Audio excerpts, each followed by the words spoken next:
Just preparing to go live on YouTube.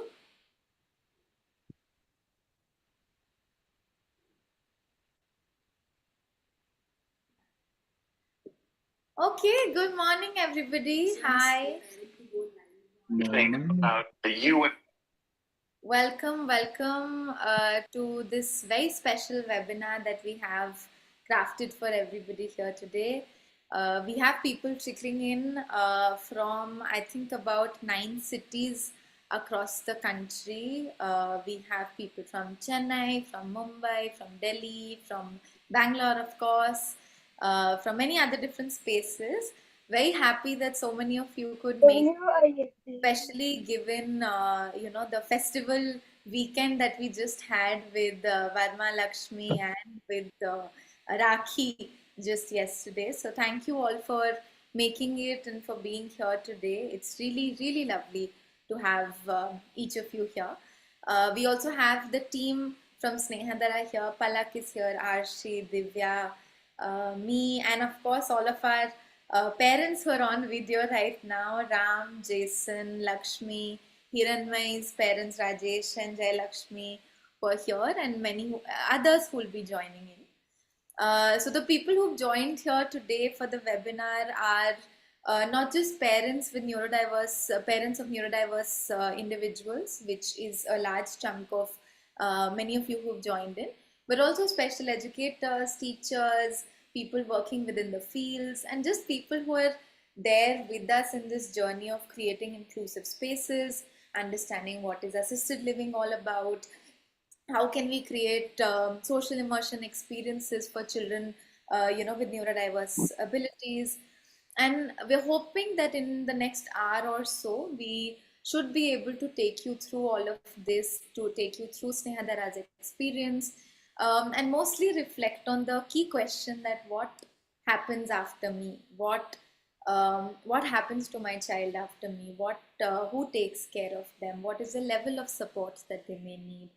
All of those become very important questions that we all are here with today, and we hope that we're able to take you through Snehadara's experience over the last many years, and specifically the Uhuru experience over the last 5 months or so, on how it's been for us, what our journeys have been, what can we learn from each of these collective journeys, and how can we come together as a community to make sure that we are supporting each other, make sure that we are with each other, we are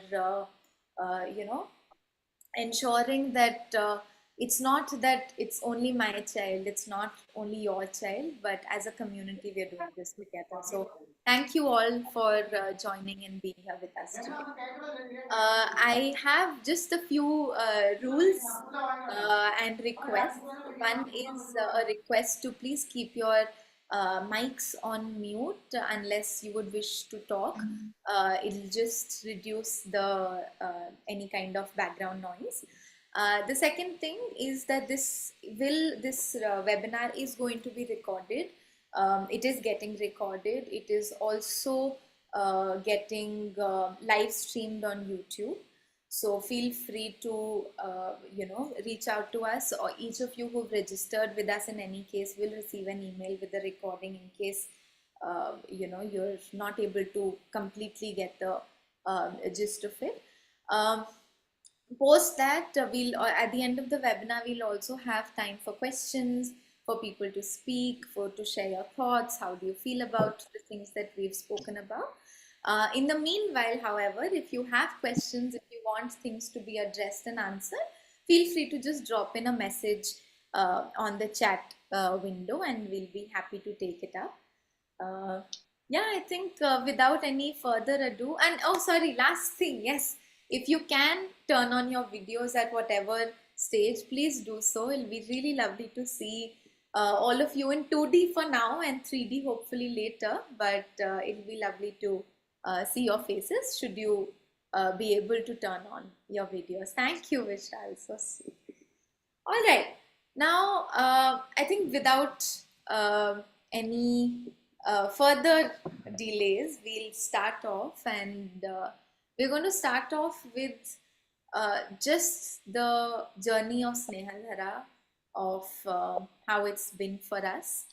I would like to invite Dr. Gitanjali, who's our founder, executive director, and also the heart, the mind, brains behind Uhuru 2.0, and all that we do at Snehadara. So, inviting her to speak a little bit about Snehadara and take this conversation forward. Good morning to everyone. This is like a home party for me. I get to see all the lovely people who've been a part of this journey. So for them, it's going to be a repeat telecast. But nevertheless, I think these are important conversations. And each one of us who have started thinking about what assisted living would mean for our children are an important contributor to a conversation like this. So just really lovely to have you all on a Sunday morning, whatever be the reason that you're here. For some of us, it would be, I just need to be here because I don't know what else to do in the morning, or it could be, I want to participate in this to see how I can contribute into this conversation. And for some of us, it could just be, we just have to show up, we don't have a choice. So, whatever be the reason, I think this space is really a space where all of us need to arrive and belong together. And I think on that note, the first thing that I'd like to talk about is, why is this question important at all? Why are we talking so much about assisted living? What is this what after me question? When does one ask this question? Does this question have to be asked when the child is 18? Is this a question that we have to attempt answering earlier? So I think some of those things become very important in how this uh, conversation or how this space on assisted living can be held. I think, in my opinion, the need for skilling in assisted living is a very, very important, a very urgent question. We keep asking, like Yashu said, what are the systems?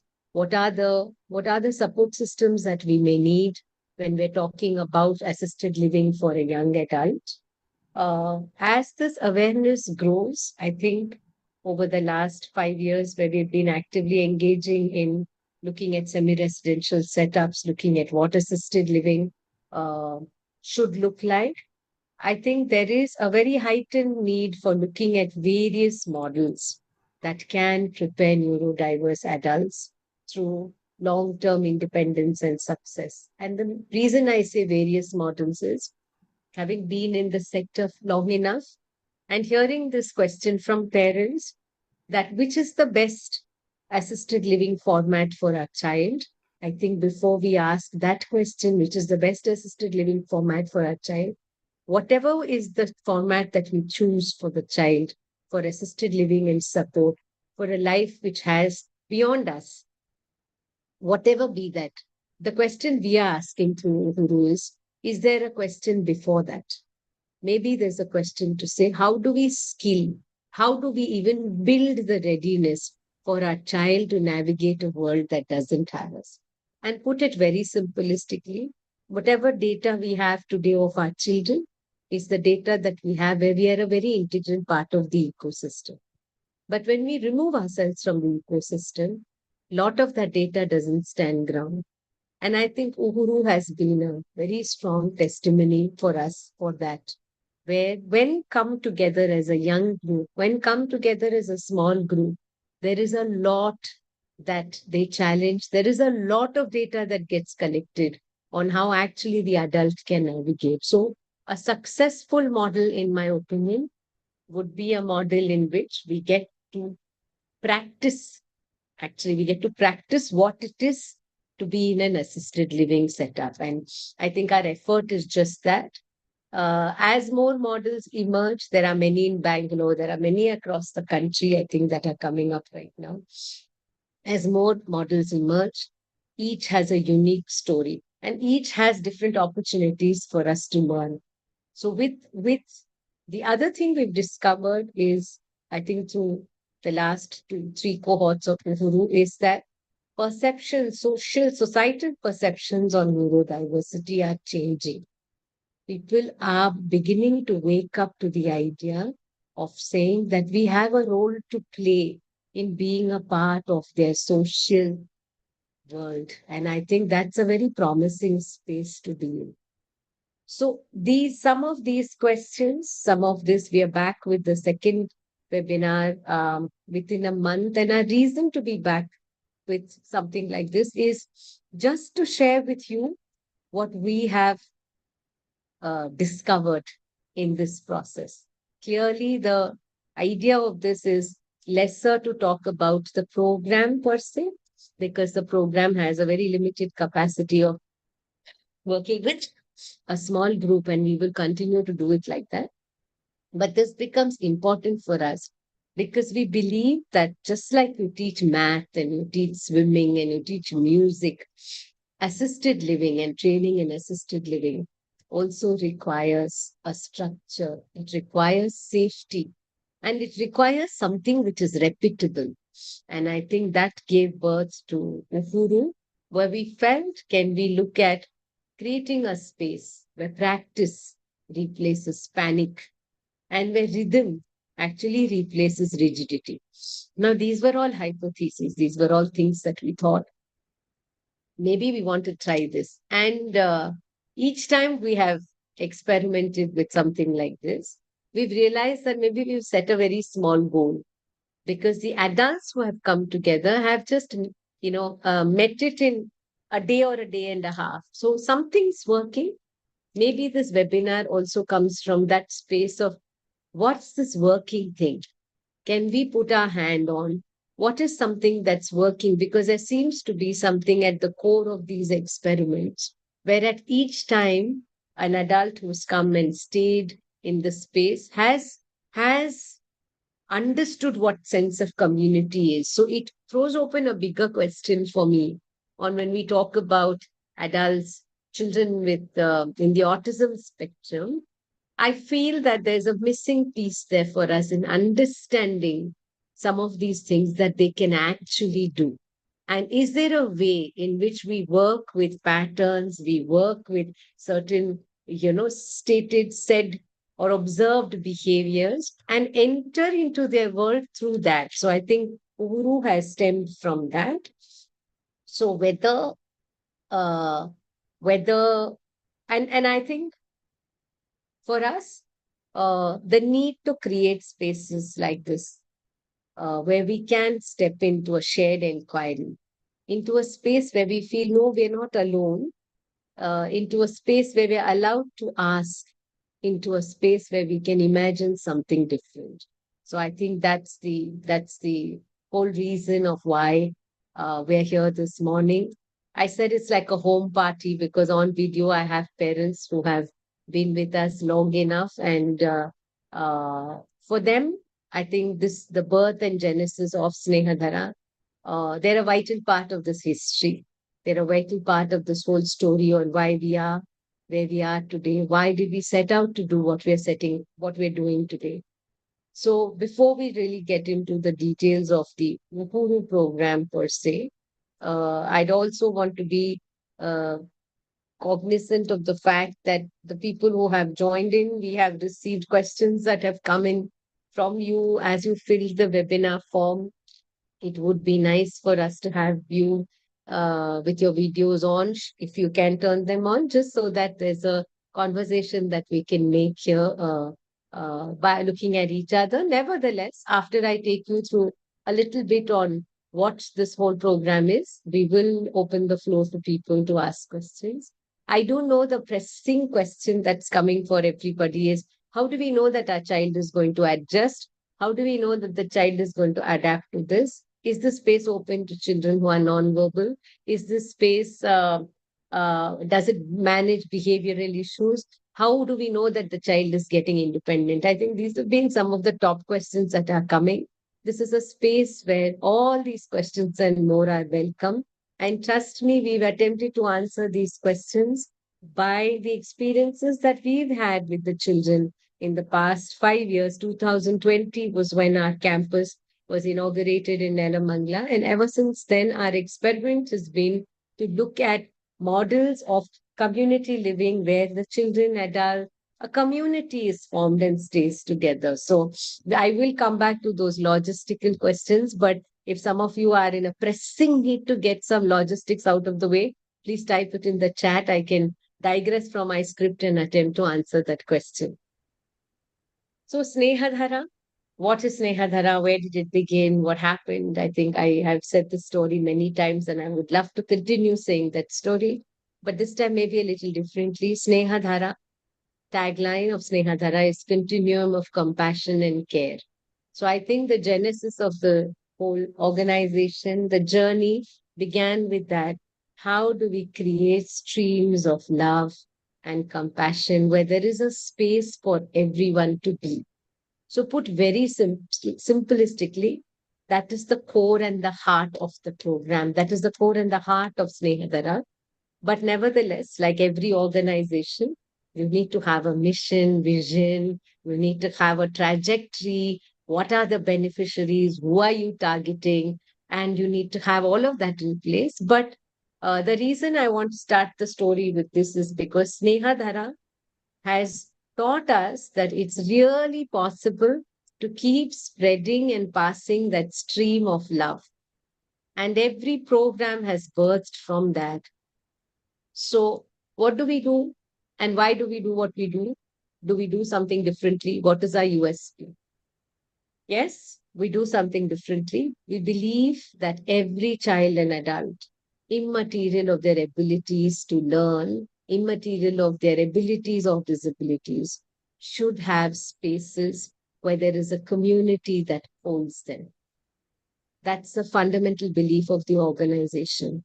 If we create spaces where people can just feel loved, they will thrive and reach their maximum potential. That is the core of where Snehadara is. How do we do this? We decided to say if you have to create spaces where everyone can thrive, then the methodology has to be something which is very accessible to all. What better than the arts? So, arts practices is the methodology with which we work.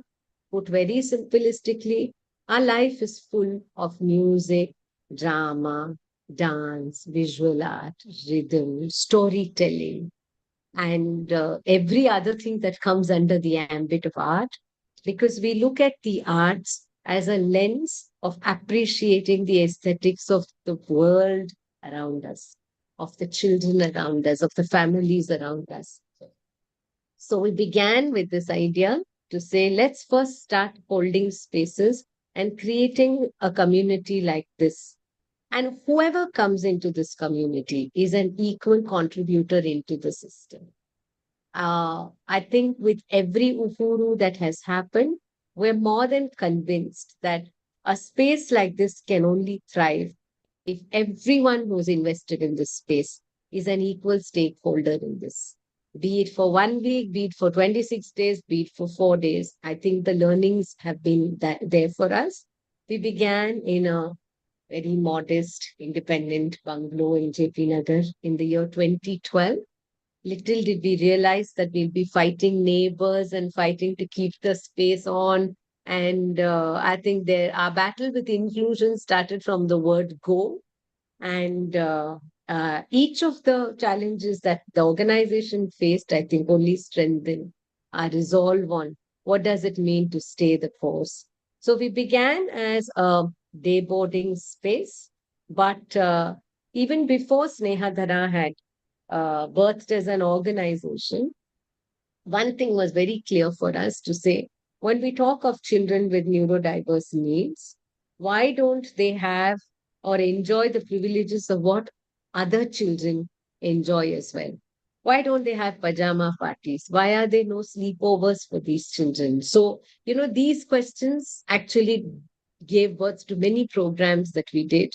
And while today, I think 13 years down the line, lot of awareness, movies are doing a lot of awareness. We're waking up to the reality of this. But I think for us, it was very clear. The best gift that a parent can give the child is by beginning to take care of themselves. As a parent myself, I realized that many times I have to start this gifting model myself. But I think that has been the way we designed many of our programs.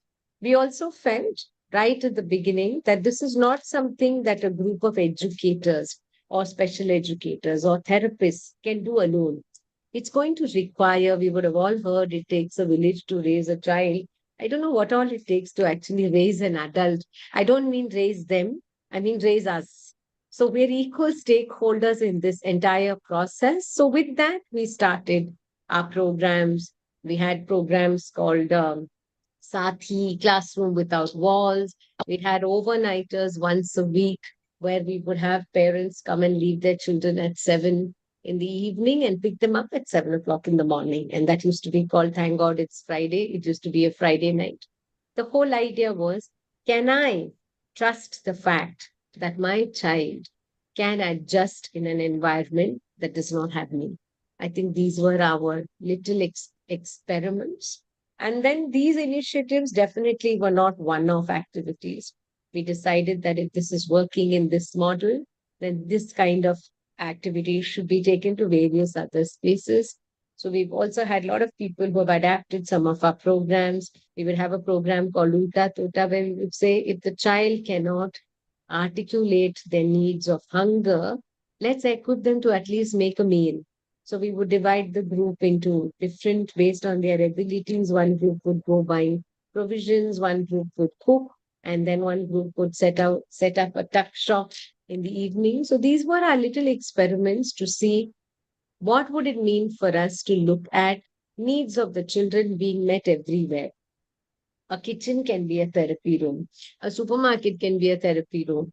A local transport, a bus can be a therapy room. Here are the spaces where we are actually navigating, helping them navigate the complexities of what they may face in a real world situation as is. So I think that had that was done all through when we were in JP Nagar. Then we had another program called Home Visits, where every parent had to host the peers of their particular child for one meal in their house once a month, I think it will be. The idea is, can we have people who visit the house be the friends of our children, not our friends? And if you think about it, most times people who visit us are our friends. So we wanted to create an environment to say, can we do something like this? So these were all little experiments. Fair to say, this has worked as a crucible. These were all data points for us to collect. And at each time when we felt, yes, a child is able to adapt in an unfamiliar environment in another person's home, the home is able to create that space. I think all of that just strengthened our resolve.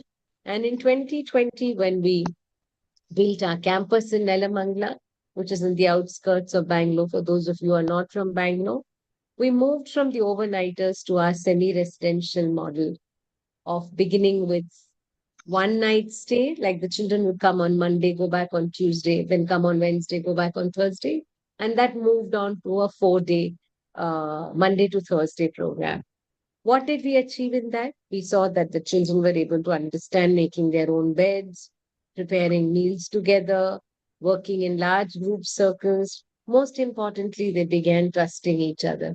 And I think for us, that was a reason enough to be able to say, yes, if they can adapt to a space like this. And trust me, I don't think we've had in the 4 day program, I don't think we've had any parent coming and staying with us even for one night.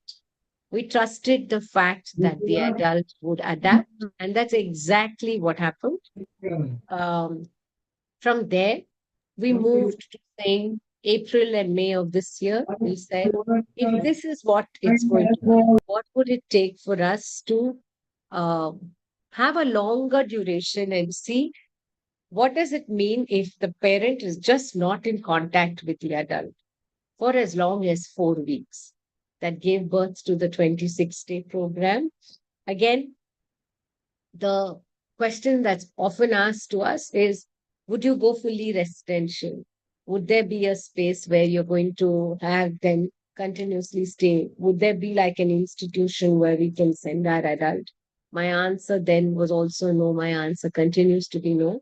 What is important for us in the journey that we are set out on is to see how do we prime and prepare the adult for whatever future has in store.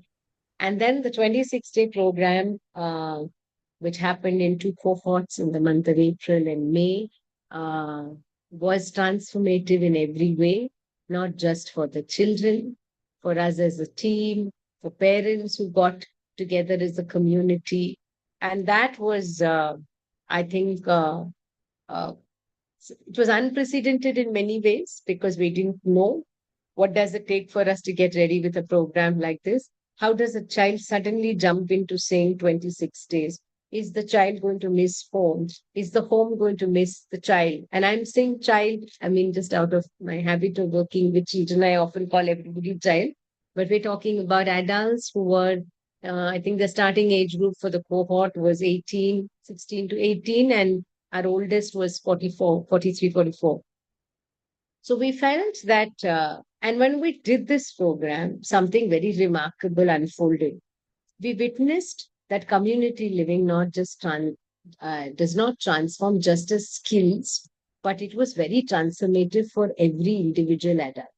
I mean, now I wonder when I think about it, and when as a team we had made some allocations on who shares the room with whom, how does this group get together?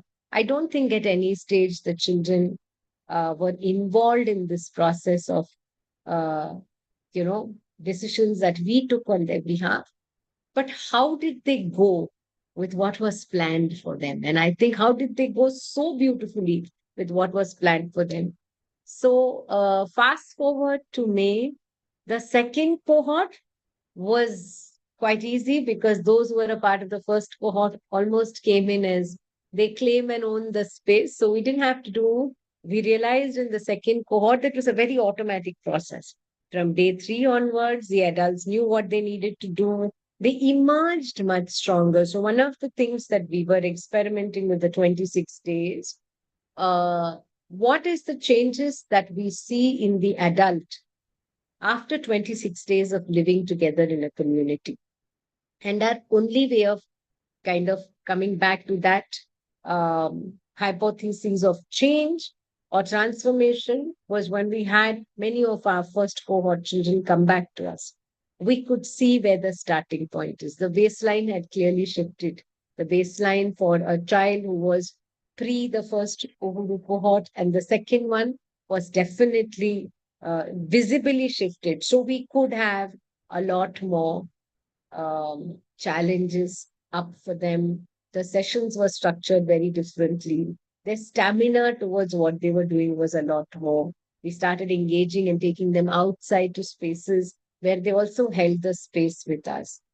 So then I think after the 26th day, we also realized the shift was not just logical for us, it was also very deeply emotional for us to see that, wow, if we just hold spaces like this, and if we are a part of the system, like any other child, we are also an active participant in this space, then this is what unfolds. So out of that arose another question: what if we made this experience more accessible? How do we make it more rhythmic? How do we make it more accessible to adults from various parts of the country? How do we not uproot them from where they are, but just come for a week, live together, collect data on what is it that they need, how ready are they for this? So that gave birth to the 7-day program, which is clearly not a scaled down version of the 26-day program, but a more distant one, a program that offered practice, repetition, and just structure. So the first cohort that happened just finished in the month of July. It gave us many insights into what the group can do. We witnessed many milestones that I think words may not do full justice to, or even videos that we may show you later, just like a little insight into what had happened. But what stood out for us was just how each one showed up to the space, how they stayed away from home for the first time for many, the adaptations that they made, how a child guided another so effortlessly during transitions of sessions and spaces, how each one created their own rhythm and pulse. and how meal times and staying together, eating together had a lot to do with connection. So this week was also this week-long program also was very interesting because we decided that as a part of the social immersion experiences, given the age group of the children, the adults who are on campus with us, we decided to partner with Harsha College of Nursing and had final year nursing students come and be a part of the space for 3 days.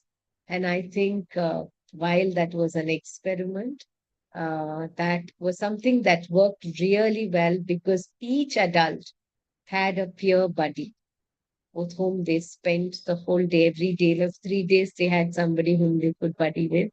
And what was beautiful was we felt it was going to be important for us to manage the adults who may not be open for this kind of transition, who've just got into a certain rhythm. How would they suddenly be okay with the idea of, having adults coming into the space? But what was absolutely not surprising, but really remarkable for us was each one of the participants of the cohort took it upon themselves so naturally to be the host of those events. So, in fact, we had one child who, of course, thanks to her advantage with languages and Malayalam, she was the interface of engaging with the nurses who came. We had Karthik, whose parents are here, who, I mean, none of us had to give that instruction, who just knew that when we have people from Harsha, it's my responsibility to come and welcome them and greet them and introduce myself to them and listen to them. I think some of these things really worked for us because we felt that when we're talking about sensitization, changing the vocabulary around how people understand neurodiversity, all pieces have to move together. So I think that was a wonderful experience for us. We saw first time participants who are a part of this, guiding games, helping others. And and I felt that this whole you have to prepare a child in the autism spectrum. You have to work towards giving them because they cannot navigate when things are sudden. I think that was outright challenged by the whole group because I don't think any one of the adults were, I wouldn't say disturbed or affected, but forget being affected by a change in the whole plan and how the day would look. But they took the lead in driving this with us. So I think that was something that we hadn't expected, but it came off very, very beautifully. So this is what the Ufuru 7 day cohort looked like. Again, for us, the intent of this program, for those of you who are listening to us for the first time, the intent of this program has been fourfold. It has a four-part framework. One is addressing parental concerns. I think for most of us, that's the question. Nobody understands my child like I do. Only I'm the one who can understand what he or she is trying to say. I think this is very real. It's very protective love because we, for the longest times, have been the storytellers of our children's life. But a question for all of us in doing so, are we keeping them away from exploring independence? A parent had once shared saying that nobody knows my son like I do. And I don't think anybody else can take care of him the way I do because I even understand what he doesn't say. That's true, very true. But an invitation here is to see sometimes that care builds dependency. At Uhuru, we attempt to try and say, let's try, let's step back just enough for your child to step forward. While you may be the only one who understands the needs of your child, step back and watch them take that step forward. So, addressing parental concerns was one of the reasons why we felt a program like this should be available. And we felt it was also important to balance support and independence. So, parenting a neurodiverse child, a neurodiverse adult, is like teaching someone how to ride a bike. You hold the seat, then you loosen the grip, and eventually you let go. So, parents who have asked the question, how do I learn to trust others with my child? How will my child adjust with others? I think we start small, one meal together, one morning together, one week together, and we are hoping we can hold that space for many of you. The other thing is a universal need. Families everywhere ask the same thing in different languages. Where do we go from here? And I think there is no one size fits all. You will choose a model that best works for you. You will choose a model which is accessible for you, be it in the geography of where you are. And your choice of the model is completely something that you would choose. But before that, we are saying that here is a framework that's very replicable, a framework of structured care that nurtures autonomy, a framework which also believes that assisted living must be taught as a skill. And this is our deepest belief after three cohorts. Assisted living is not instinctive, it is very teachable, trainable, and adaptable. And honestly, for many parents who have been a part of the admission meetings, and we speak to every parent who has expressed their interest, we will be speaking to each one of you who have registered for the webinar as well. Your fears are very natural. We're not trying to replace the parent. We're trying to rehearse life while you're still around. And we want to be a part of that rehearsal just for you to know how has your child showed up to this. So then the question was, why 7 days? Can we have something shorter? Can we come here more than once a year? How do we go about it? So for us, the 7 day model is a very sustainable offering where we feel that we don't want to uproot the child or the adult from where they're already going. Because clearly for us, our goal is not to look at vocational space placements, employability. That's not something that we are set out to do. There are beautiful work of that sort that's happening across organizations in the city, and there are a lot of organizations doing that very actively.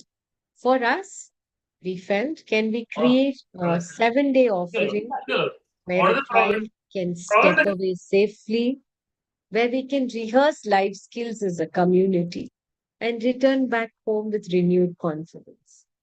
And with this, what really comes free is a 1 week of time for the parent to just pause and rest. And trust me, it's going to take us many of these 1 weeks till a parent actually decides to rest.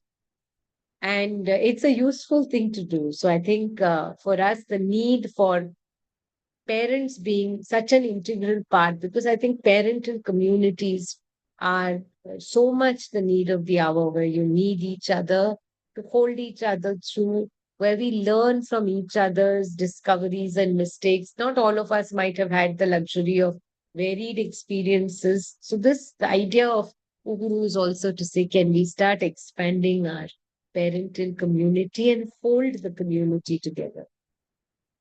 So we're hoping that the 7 day format is like a music class, like a music, because we talk, because we work with the arts. I think I can't think of any other examples besides art, but it's like a music class. You're not supposed to master everything at once. You're not supposed to do it. But with rhythm, with repetition, it becomes a part of you. We're hoping that the children who've been a part of the 7 day program are also continuing to do their little bit back at home in some way or the other. Actually, they may be. It's also to see how is the parent able to observe shifts that are also, which have been achieved as skills in the 7 day program. So the 7 day program is quite intentional, and we believe that we can build this practice. It will be, we aspire that it will be a rhythmic anchor, a place that they can return to for 1 week, calibrate, recalibrate, stretch their confidence, build their stamina, open them to experiences of interacting with various people, build spaces of social relationships, look at shared tasks, and holding the space together. For parents and caregivers, it's a pause point, a space of safety where we want them to come to rest actually and observe that the child can thrive without them. Sometimes for the first time, but there's always a first time. And clearly, the idea of the 1 week program is not to compete with any ongoing therapies anywhere where the child is going. We're hoping that this should fit into real lives without any disruptions, offering a continuity for the adult in whatever space the adult is already going through. It's not an alternate path at all. It's just a space where we can come and build relationships. And beyond this program, we're also trying to see what is it that was possible, what is it that is possible in your home, in the school the child may be going through, into the organization the child is going through. So, what we've created here is clearly not a final answer. We've created a living template, a way to hold assisted living as something that can be trained. So, we just hope that parents who are here on the call have questions, are already thinking about this, are already uh, finding solutions that would best work for them. And so, what really happens in these 7 days? Like, this is all the heart of the program. But yes, the pertinent question will be all this is fine, all this love and all that is fine. But can you tell us what do they do for those 7 days? This is what they do in those 7 days. A day is interwoven with strands of sessions which are conducted through art-based practices. Then there is, so these are the four things that happens in the 7 days. Sessions together as a group, where the language of those sessions are the language of the arts. Independent living, where each of the children have to take care of themselves, manage their space, manage each other. Community living, setting up the table, helping in the kitchen, cutting vegetables. So everybody who's a part of this community is a contributor to it in any and every way. So the child could have limited mobility, but there is an opportunity for the child here possibly to sit and wipe cups after dinners over, or to contribute, to make the child and the adult feel that you're a equal contributor. Equity, in my understanding, also means not just about creating equal opportunities, but making you feel that you're an equal contributor. So the whole program is designed to ensure that are there opportunities for every participant to contribute into the system. Parents often ask us that question: how will they manage day to day? How do we start beginning with life skills? They've never stayed without us. They can't brush on their own. They're not in a position to, they need help with even basic activities of daily living. I think in the admission stage itself, when we speak to parents, one is sit down and understand where the child is, and also look at what's the kind of support that we can do for them within where they are. So it's not that everyone who's a part of this program can independently manage their needs. Um, the special focus in the 7 day are the social immersion experiences, where we bring groups from outside into the space as peer buddies. And also, we take the adults and the participants to spaces outside of the campus as well, based on just how the group has come together. And we also work with government schools and semi-aided aided schools in the neighborhood. So some of them are a part of those programs as well. And for us, I think being also given that uh, this is something that we are working towards actively trying to build a framework for. We have made sure that the learnings across these two cohorts are well documented. We do look at a few indicators to see how this is working for the participant. What is the progress that they have made with their activities of daily living? How are they with community participation? what's the vocational engagement that they do, how are they able to regulate their emotions in the space, social interaction, communication, and expression. So some of these things have been our indicators to see how have they moved in these areas. How do we mark this again, depending on where each child or each participant is. These are not just data points for us, they're actually stories of becoming, moments where we felt our own fears and our own limitations of their capability actually came in the way of many of them achieving this like with a lot of ease. And for Ubuntu, we will be also sharing the link to the website page. Should some of you be interested in the research findings that have happened across the three cohorts we've done so far, we've also looked at how has this moved. How soon did it take for one cohort or from the second cohort for the entire group to move. So these outcomes of this research in many ways, while the sample size may be quite small, it could be just 26 days or 1 week is not a measure. But for us, it was enough for us to see what's actually happening. How do we document this story? So this is what the whole program is. And I'm going to take a bit of a pause and open the floor a little bit to questions, if any, coming in from the parents. And then we'd like to show you what a guru actually looks like by showing you a very small area. So, is there any parent here who has a question? Here's your time and space.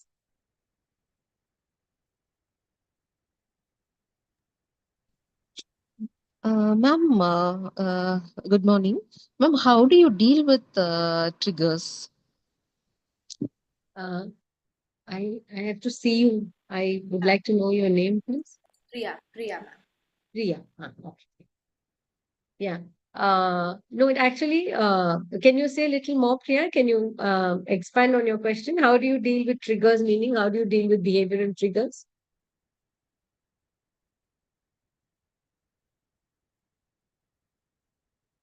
Who is the question coming from?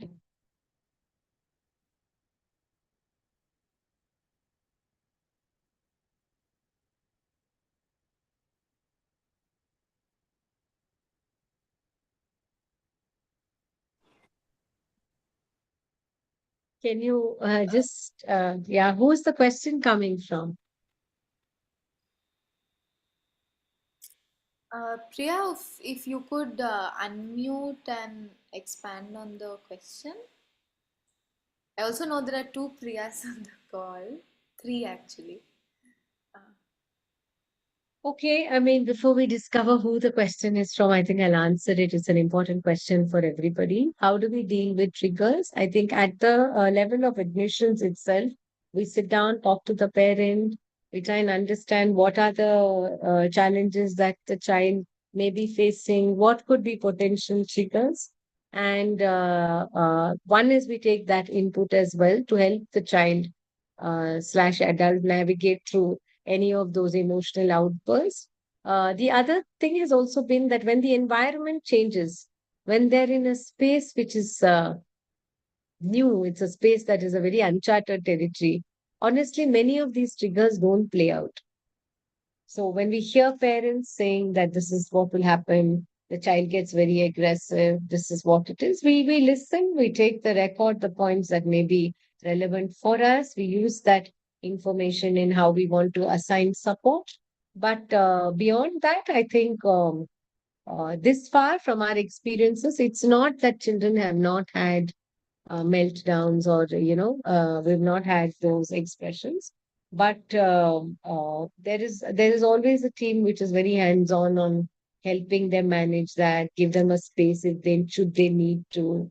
In many ways we keep contracting and recontracting before every session on what are going to be the rules, how are we going to work together. So yeah, is there diet food available as my yes for almost all the parents who may have this question? The kitchen does work with it's a community kitchen, so we do have the provision of managing the diets that are being followed by for the child at home. We do that. So especially if it's gluten-free, casein-free, yes, very much. And should there be anything additional that you're giving, we usually tell the parent to help us with the diet that's been followed at home. So yes, Smita, the gluten-free, casein-free, very doable, very possible. Hi, Geetanjali. Yes. This is a really interesting setup that I want to explore for my son. And I had certain questions like, is this like a weekly? I would like to call it a summer camp, if if you think it's a term. Is it something that is only during a specific period, and is it ongoing week after week for different students? I mean, or children, as you call it. Also, is there a criteria, age criteria? And would it be ongoing like every month? Because I think this needs a little practice too, right? I mean, just one time is not enough. So and it has to be close, the duration has to be closer, so that they know that this 1 week we'll be away, from the parent. So can you just please Yes, Priya. let me Thank know? you. Thank you for also acknowledging the work. To answer questions, for the next 2 months, that is July, August, and September, it's the last week of the month. September, I think it's the week of 21st of September. We have scheduled this program to happen once a week on a monthly meter. So every month, once a week, you would have this program. To answer your question, it needs to be practiced. My answer is yes and no. The first step would be to have them come and spend that 1 week. Let's collect data. It may be different for your son, it may be different for another parent. So, for some, a 1 week program is enough. Where we've collected data to say yes, they can manage without. Some parents may say, I have planned a 1 week holiday, so I'm leaving the child for 1 week. Great. Please do that. It's meant to be that way to say. For some, it could be that. For some, it could be that, yes, coming back again might allow us to push their stamina on certain things, in which case we advise that to the parents ourselves. Our aspiration for the program, Priya, is to make this accessible to more and more children. More and more of them should go through this for us to collect data and then come together to say what's the best. How do I have to start planning? Okay, I got the data today that my child was understood in a system that didn't need me to translate the child's needs. It could be a nonverbal child or a child with minimal functional language. That's a great starting point for us. So the program is made like that, and we release the dates for like a quarter together so that you have time. That we had, even this cohort had children coming in from Goa, we had children coming in from different parts of Chennai, we had children coming from different parts of the country. The idea is just to say this: you collect that data, and then we sit down and say, okay, what's it that you can do? Because doing more and more of this may not necessarily be the practice we need. Doing more and more of this may give us more data on how the child has, navigated this. Wow, this child was in a room which had three people he or she never knew. The next cohort, when we did, some of them have already marked their beds and gone for the August cohort for those who came in July, saying, this is the bed I'm coming back to. So, I mean, in such cases, that's also something that we work. But the idea is just for us to say, how do we start planning? How do we start planning and imagining a life where even a system like Snehadara may not be there? But how do we start the data? I hope I've answered Yeah, this. yeah. I mean, yes, you have answered my question, and also I wanted to ask you, would that be a yearly? Because we need to plan. We've never thought about this earlier, Yes, so we need. I mean, something coming in September probably is too short notice, right? I mean, absolutely. Yeah. so would there be a plan for something in December or January, so that Yes, we can plan our week too? We have to, because absolutely. for people who are outside of Bangalore, uh, you know 100%. We are with you. There will be a yearly calendar. In fact, when we started the 26-day program, we did have a yearly calendar up in place for doing 9 cohorts of the 26-day program. To be very honest and feeling quite safe in this space, this was an experiment to see how does that work, which is the best model for us. So after 2 cohorts, we felt we have to make shorter programs more accessible. And we went on to say we could block our dates for July, August, and September. So we will come up with dates for Jan, Feb, and March as well.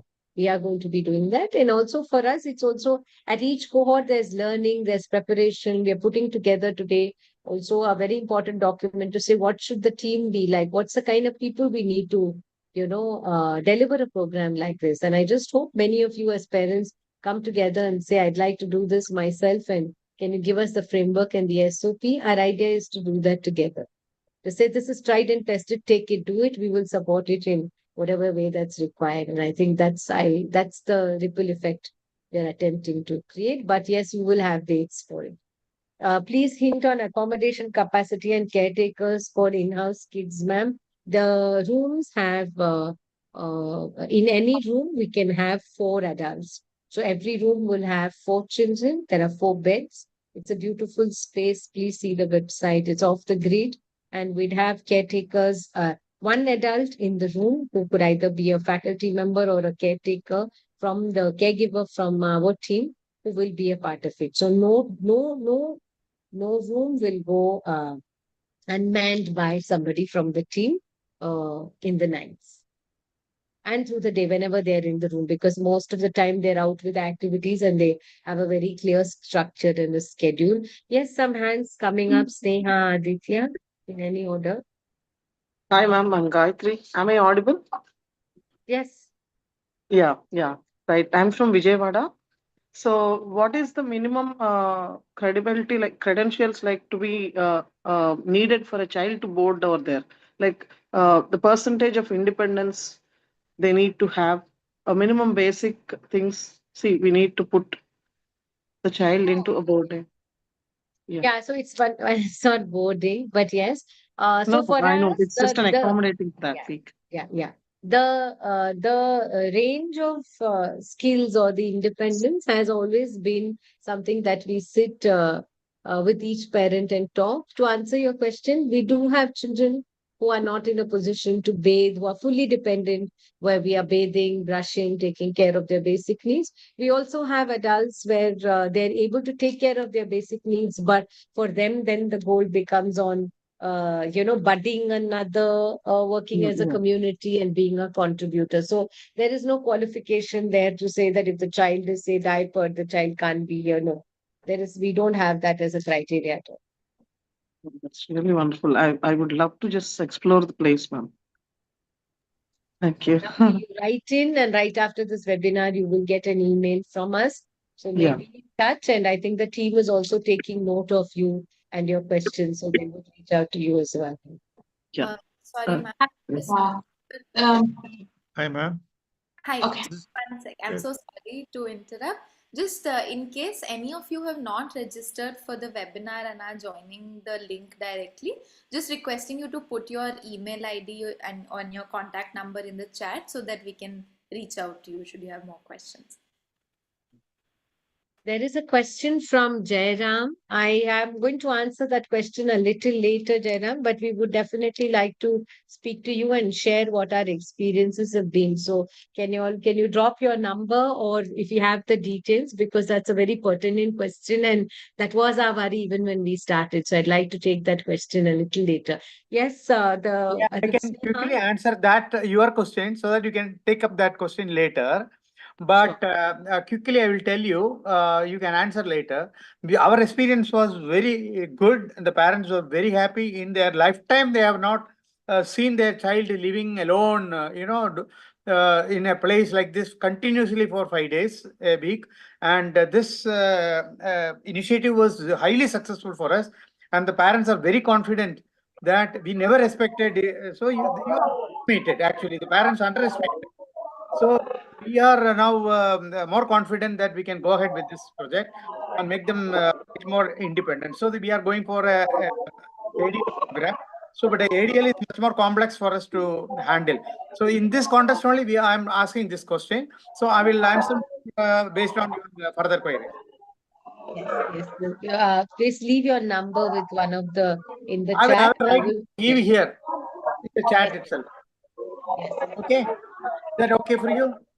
Yes, yes, yes, yes, please. Yes. I'd also like to listen to what your experience was. I'm sure there'll be mutual learnings. Yeah. Sorry, I don't know if questions are on the chat and it's moving too quickly. One of you have to tell me. You have a question, Aditya?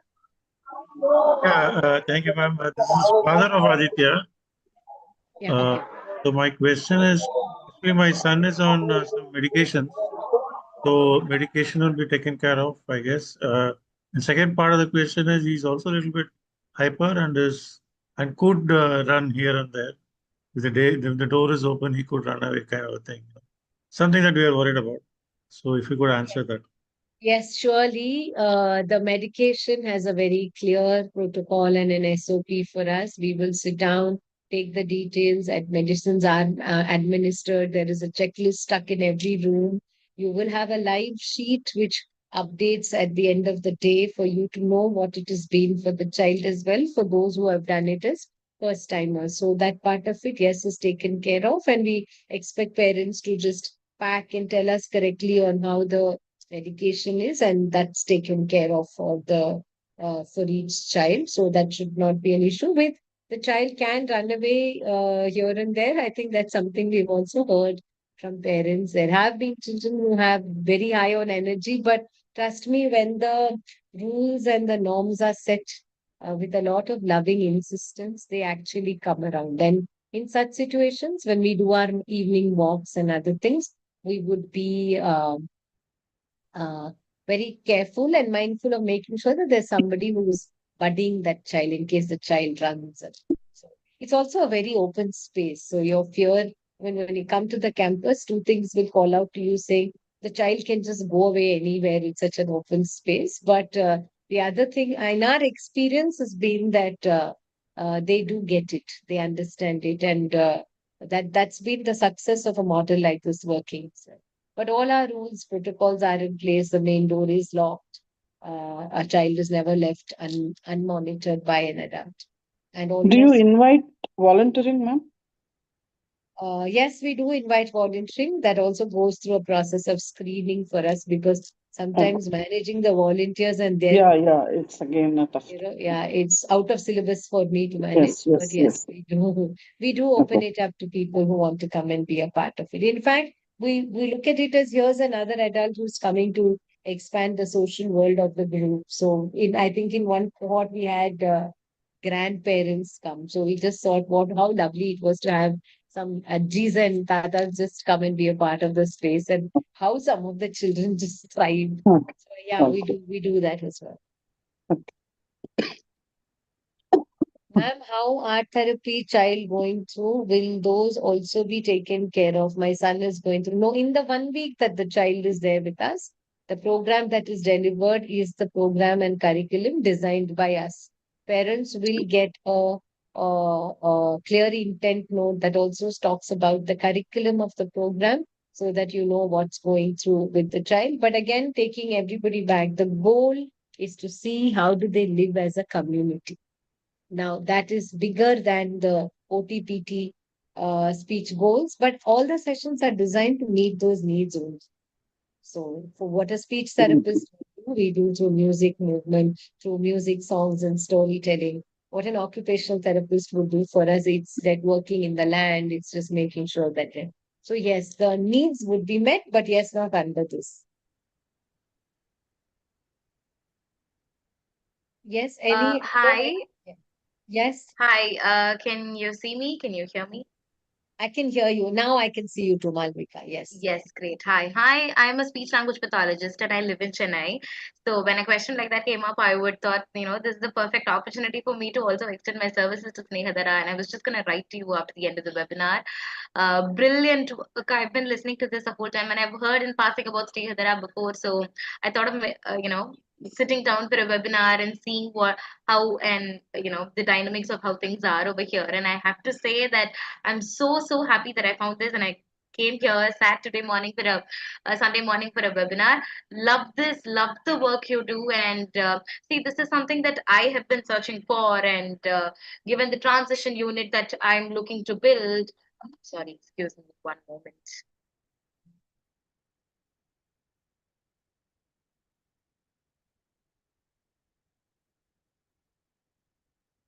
Yeah.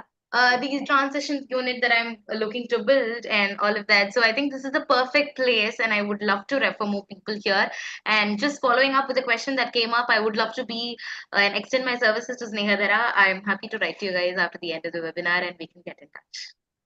Thank you, Malvika. That's very sweet. And thank you for making that Sunday morning special, celebrating us. And yes, 100%, we can't do this alone. So we need the many more of you to come and be a contributor into this. We'd be very happy to speak to you and also host you for the week if you want to come and actually be here when the program is on and we could see what emerges from there. Definitely, definitely. Thank Let's you do so it. much. Yeah. I am going to come to logistics questions on dates, costs, all of that. So parents, just allow me to finish taking some of the other questions.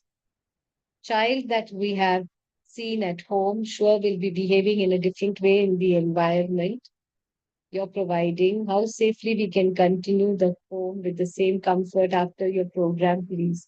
Guide parents, sure will continue better. Yeah, I think it's a very beautiful question. And I keep telling parents this, that you are the best therapist that your child can have. I mean, don't ever give away that power. How did you start parenting a child with neurodiverse needs without any formal education? So you have worked through this and you will never drop that for any Snehadhara or any Snehadhara alliance. I think what we're trying to do here is to say, here's data. Look, this is how the child is adjusting when you're not around. Do you want to take this information and up the goal that you have for the child? You want to take this data that you've got and try to ease out a little bit on yourself and plan that. So clearly for parents, do the children continue what they learn here back at home? The answer is yes, if you let them continue. Now here they're washing their plates, they're wiping their plates, they're putting it back. And we always hear parents say in the house, they never do it. They never do it because we've never contracted it like that to say this is what needs to be done.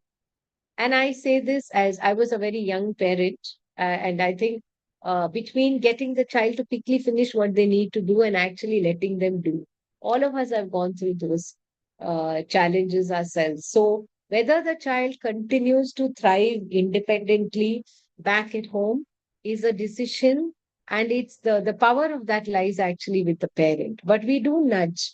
We give you a very detailed report that allows you to see, look, this is all that your child is doing. And for a child to contribute in the kitchen, for a child to take care of their, wiping their plates, washing their plates, all of that does not require any art therapy or anything.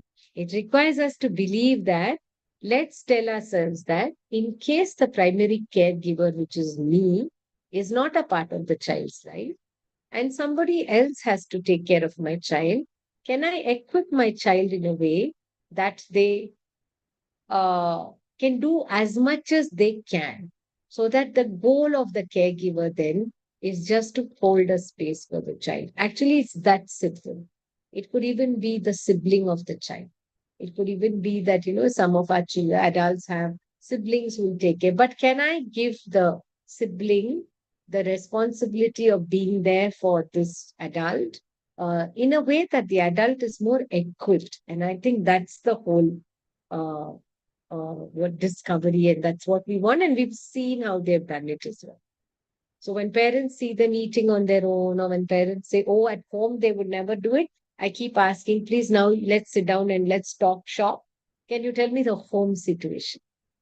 So I think this is important for us as parents. I think parents who want to sign up for this should also be ready to have some of their self-limiting beliefs to be challenged by us with a lot of love. And if you're ready for that, then please onboard onto this, and it'll be a lovely thing to do this together. Any other questions? One more has come. What are the measures to handle moderate to severe ASD child? Again, Priya, we'll sit down with you. We'll do an online call asking you to also come with the child if you can't make it to the campus or meet us. And then based on what the needs of the child are or what are the triggers, then we draw up the plan for the child. So there isn't I don't have a straight answer to what are measures to handle. The measures to honestly to handle is to make sure that safety of the child and others is paramount. And how can we do this in a in a loving and compassionate way, understanding the struggle that the child may be going through. Any other questions that have gone unanswered? Yeah, ma'am. Navina has asked in the chat, from what age do you recommend exploring this for autistic girls? And if I need to book for September, is the program still open? The program for August and September are open. In fact, if you want to do the August, September, you have to do it quickly. I say this because we also do have a limitation of not having, we would not want to take more than 12 to 13 children in a cohort because we want to go through this whole process with a smaller group.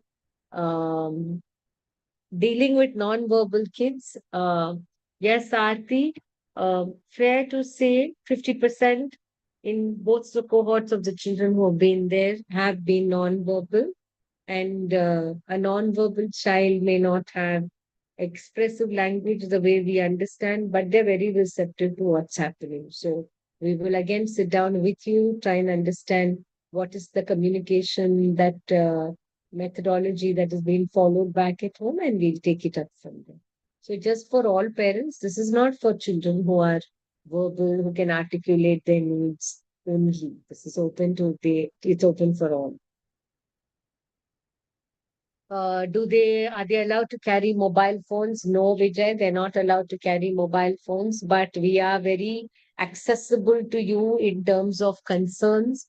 It has been a gadget-free environment, and trust me, we've never needed gadgets for the children. I've heard this from many parents saying they can't operate without a gadget. They need it this way. They do it. We don't. It has never been required for us. The children have rose the occasion very beautifully. But for you to be in touch, there is a separate protocol there to if you want to reach out to the child. But we work with the idea that no news is good news.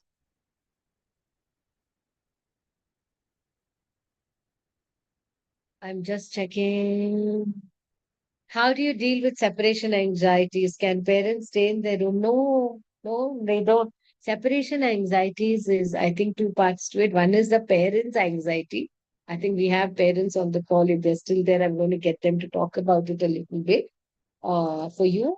But as far as the adult is concerned, I think they have, in the initial stages when we speak with you and when we try and understand how the child is, what are the needs of the child, we draw that up together with the parent to see how do we want to address things that may emerge with the child staying away from home. We do collect some data from you, but they have, the reason I'm also fumbling so much is we've not had a situation where a child has actually had separation anxieties. I think in the 26-day program was the only time where there was one child who the parent had taken them home for a weekend, Saturday and Sunday. So he assumed the same is going to happen next Saturday and Sunday. So in such a situation, we had to request the parent to come, take them on Saturday and bring them back on Sunday. But that was a long 26-day program.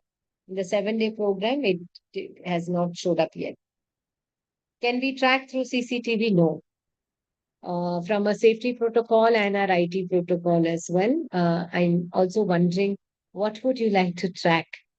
The whole idea of the program, it's counterintuitive to the program. The whole idea of the program is, can I imagine that my child can be in a space that I have chosen for the child? And can I trust that there are systems that my child will thrive in? So clearly tracking through CCTV does not happen. Can parents see their child on CCTV platform? No. Can we visit them for the 1 week? You come and drop them and you pick them up on the last day. But you can visit them if there is a need if there is a need from the child's point of view or from our point of view that you want them to come, not other way.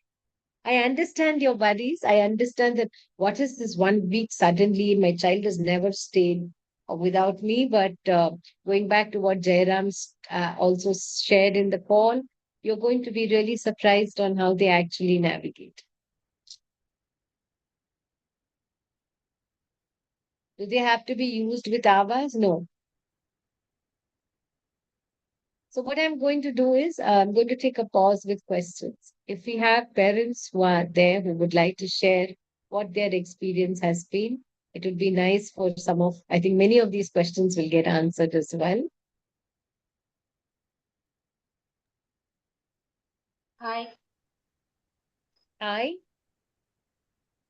this is Jayalakshmi, parent of Hiranmayi. Uh, Last week, before that week, the same session, I too had so many questions. I too have so many struggles in my mind. After leaving her and after pick upping her after a week, my mind is my mind is cleared and very happy now. Just I am happy to see that she is also happy now. She is enjoying her life. ஆக்சுவலா நான் தமிழ்லையும் சொல்லிடுறேன். எனக்கு அங்க விடுறதுக்கு முன்னாடி ரொம்பவே பயமா இருந்தது. எப்படி இவ இருப்பா? இவ இவ என்னெல்லாம் ரகளை அங்க பண்ணுவாங்கிற ஒரு பயம்தான் இருந்தது. பட் ஆனா ஒரு ஒரு நிறைய நாள் எனக்கு ஒரு டவுட் இருக்கும். எங்களுக்கு அப்புறம் யாரால இவ்வளவு பாத்துக்க முடியும்? இத்தனையும் நம்ம தானே பண்றோம். யார் தலையில இவ்வளவு வேலையை வைக்கிறதுங்கிற ஒரு குறை இருந்துகிட்டே இருந்தது. இந்த 1 வீக் எனக்கு உள்ளுக்குள்ள ஒரு ஒரு அம்மா அது அந்த ஒரு எக்ஸ்பீரியன்ஸ் இல்லாததுனால எனக்குள்ள ஒரு பயம் இருந்தது. பட் ஆனா அந்த பயத்தை காட்டக்கூடாதுன்னு இருந்தோம். பட் ஆனா அங்க போய் அந்த அந்த 1 வீக் கழிச்சு அவளை பார்க்கும் போதும் இல்ல இப்ப அந்த முடிஞ்சு இந்த இருக்கிற 1 வீக்லயும் என்னால வந்து அவட்ட இருக்கிற நிறைய சேஞ்சஸ் என்னால ஃபீல் பண்ண முடியுது. போறதுக்கு முன்னாடி அவ ரொம்பவே சைலண்டா ஒரு 2 இயர்ஸா வந்து யார்கிட்டயும் வந்து பேசாம ஒரு மாதிரி அப்செட்டாவே இருக்கிற மாதிரி ஒரு ஃபீலிங் இருந்தது. இப்ப நான் வந்து பழைய இளமை நான் பாக்குற மாதிரி எனக்கு ஒரு ஃபீல் ஆயிடுச்சு. 2 இயர்ஸ்க்கு முன்னாடி இருந்த இளமை இப்ப நான் பாக்குறேன். Thank you madam. Thank you. I'm going to do a loose translation of that. Jayalakshmi is Okay. Hiranmai's parent who was a part of the July cohort. They're a family from Chennai. Before I left her to the program, I had lot of doubts, questions myself. The mother in me felt, will she ever adjust? How will she adjust without me? What are the things that she may land up doing over there? How would she manage herself? But today, after a week, I feel that I have got back a Hiranmai who was that way 2 years ago. And she managed herself so beautifully. While my fears were very genuine for the whole week, I'm just so glad that this happened. And for most of you who are on the call and who listen to her, Hiranmai does have limited language ability. She does not have functional language and is also a child with epilepsy. So I think for us as a team as well, it was quite tricky to see how will she manage because a new space can trigger seizures.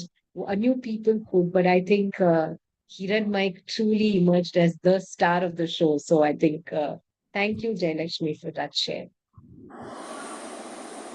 Thank you, ma'am. So what I'm going to do is just get you, Priya, again, your question. If they become hyper, do you restrain them? We'd like to talk to you and understand what happens when the child does get agitated and is hyper. And we'll tell you what are the things that we have used in the past and how we have worked through that actually in the past, from giving them their own space and making sure that there's a space for them to go through and emotionally regulate. But we can talk and please reach out to the team and make sure that we are talking to you and also answering your doubts. And thank you for being feeling so safe to bring it all up in this space. Very quickly, if you could just see what Uhuru looks like, I think it would be nice. Yes, can we have the AV?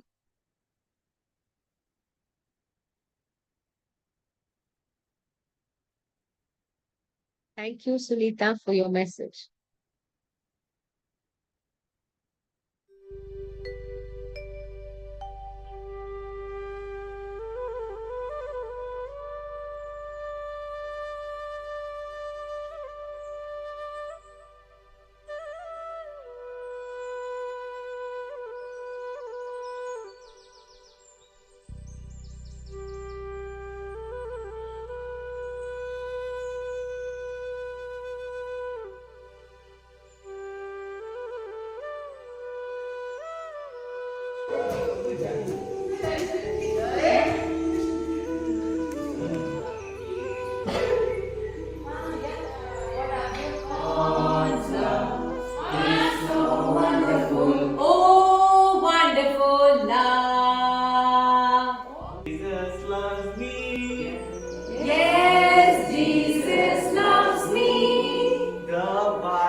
said to him, "But who are you? What are you doing here?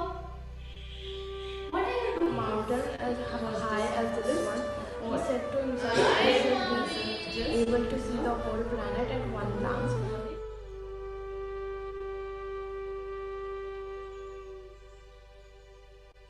Allahu, Allahu, Allahu, all the children, Allahu,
Thank you for that. And just for parents to just get a glimpse of what this program is, what does this look like? What are they talking about? I think this is what the program is.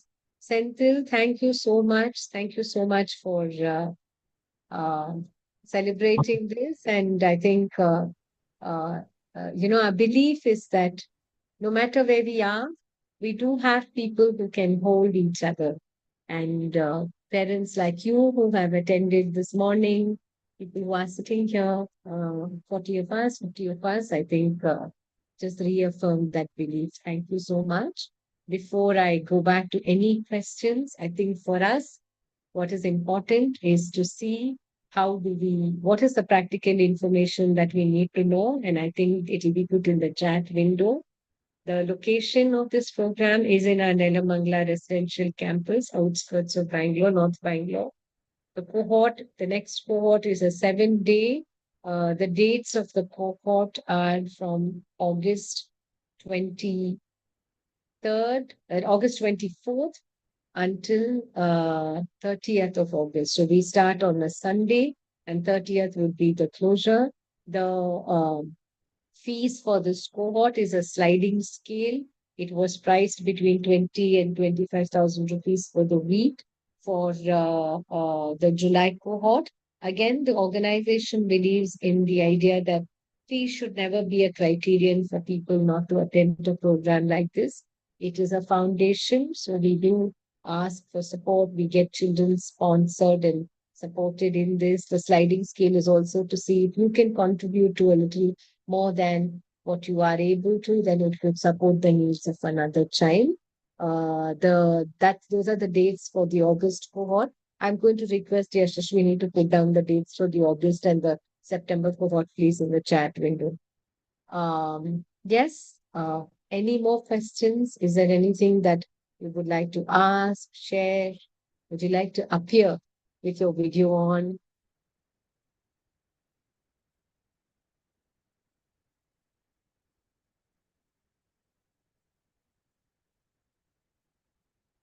Thank you, Sunita.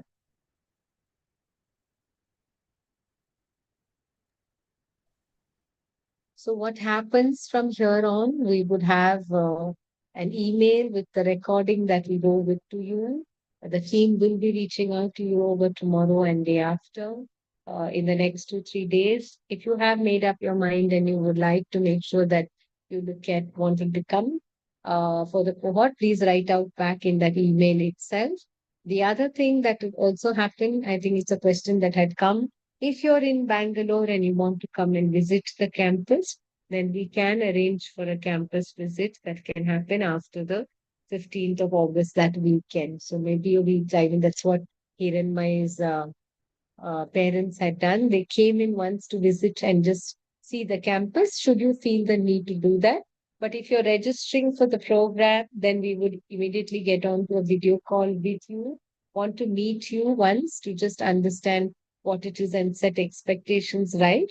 If you're considering the August cohort. And for us, dates for Jan, Feb, and in October, November, and December, we would not be having, the dates are not yet announced, at least for the October, November cohort, keeping in mind various other reasons, festivals, breaks, and what works for us. But the Jan to March dates will be announced shortly as well.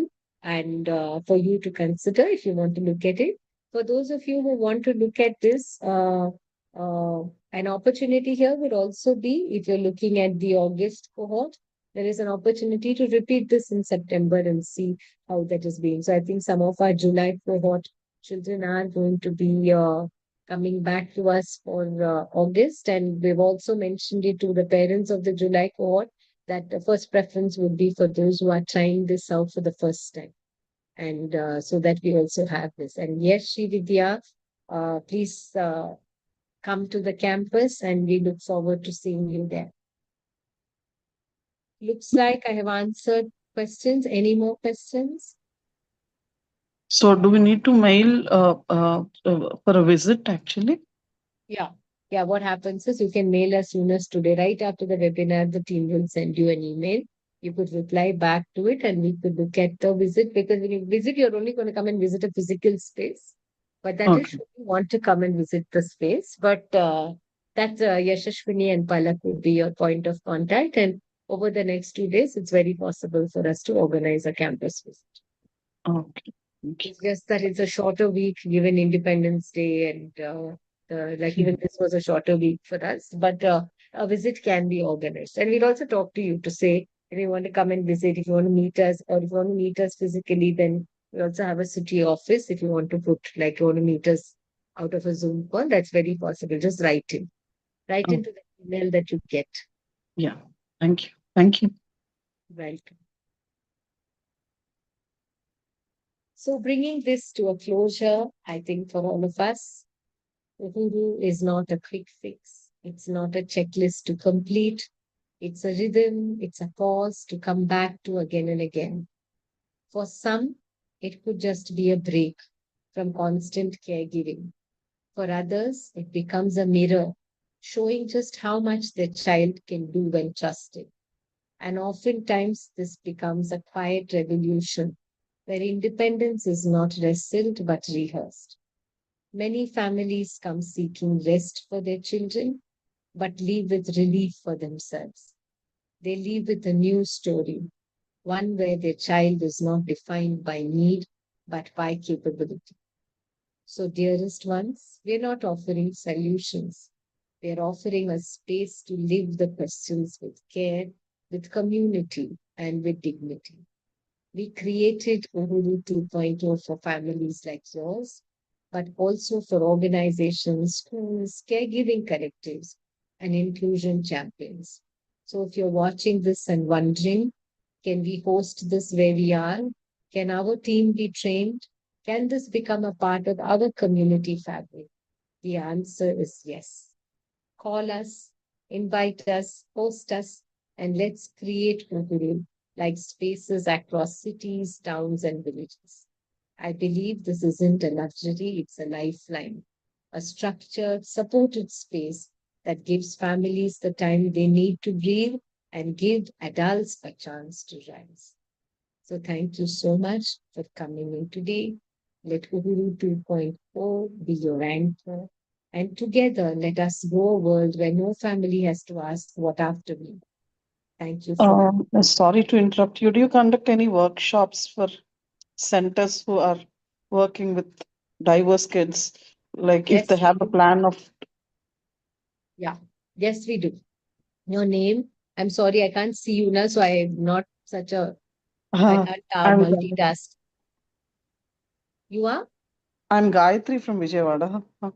Okay, Gayatri. Yes, we do conduct workshops. We do train teams. We have online offerings. In fact, we have a program called The Art of Rest, which is opening its second batch. It's an online program starting on the 13th of August. So the whole idea is, can we do this and share what our best practices are? So please write in to us, Gayatri, and we could always curate something for you. That's so sweet. Yeah, thank you. Most welcome.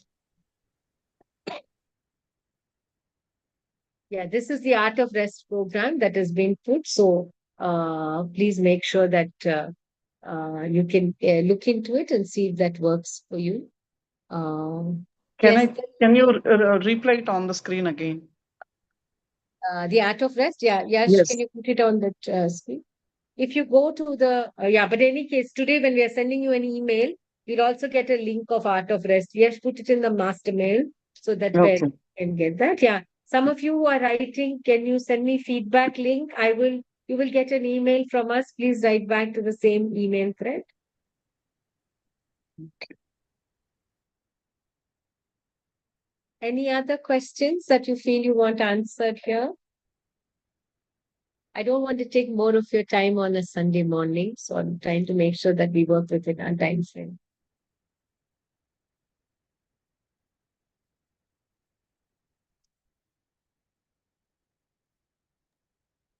All right, so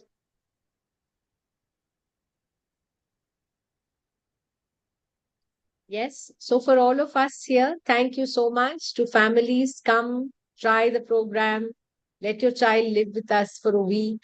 To organizations, we'd be very happy to share what we have learned and share our best practices. To everyone else, therapists, practitioners, organizations attending this webinar, don't wait for change. Let's practice it. Let's be that change. And we're looking forward to hosting all of you and staying connected. So thank you so much. And thank you so much for such an engaging webinar and keeping your questions alive. And lots of love to each one of you. Thank you.